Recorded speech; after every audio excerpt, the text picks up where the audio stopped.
بسم الله الرحمن الرحيم. هذه القصيدة أنشدت في مجلس ختم السماع على الشيخ المحدث العلامة أبي النصر ثناء الله بن عيسى خان المدني. نظم فضيلة الشيخ بدر بن علي بن طامي العتيبي. قال الناظم حفظه الله: أيا عاشقا هيف الخصور الكواعب، ومعتكفا ما بين تلك الذوائب، ومحترقا من لوعة الحب والنوى، أسير الهوى ما بين غاد وآيب، أترضى بعيش الذل والحزن والأسى، ولذات وقت تنتهي بالمصائب؟ فإني رأيت العشق والشوق والهوى معاقد سحر النافثات الكواذب، تصيره مجنون ليلى وما به جنون، فتبا للعقول الذواهب.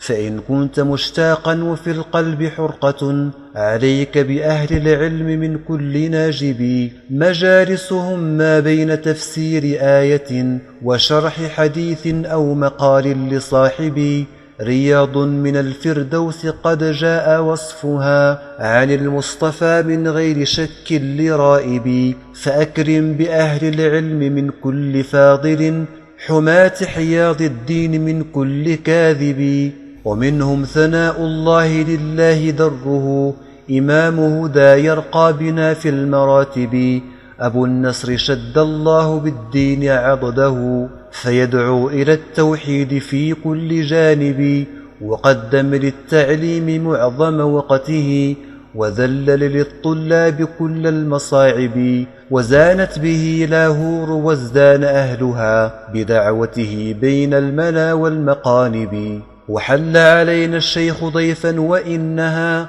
لمكرمة فاقت عظيم المكاسب، وبدد أحزان القلوب بمجلس يذاق به للعلم أحلى المشارب، فيروي لنا عن كل شيخ مقدم بإسناد أرباب الحجى والمناقب، فنقرأ طورا في الصحيح وتارة نراجع متنا من أصول المذاهب، وفي كل فن قد قرأنا رسالة، وذاك لعمري من عظيم المآرب. وأسمعنا منه حديثا مسلسلا بأول مسموع لدى كل طالب، أقام بنا 20 يوما كأنها دقائق نحصيها على كف حاسب، بمجلس أهل الفضل والجود والنهى، فما بين مستمع وما بين كاتب.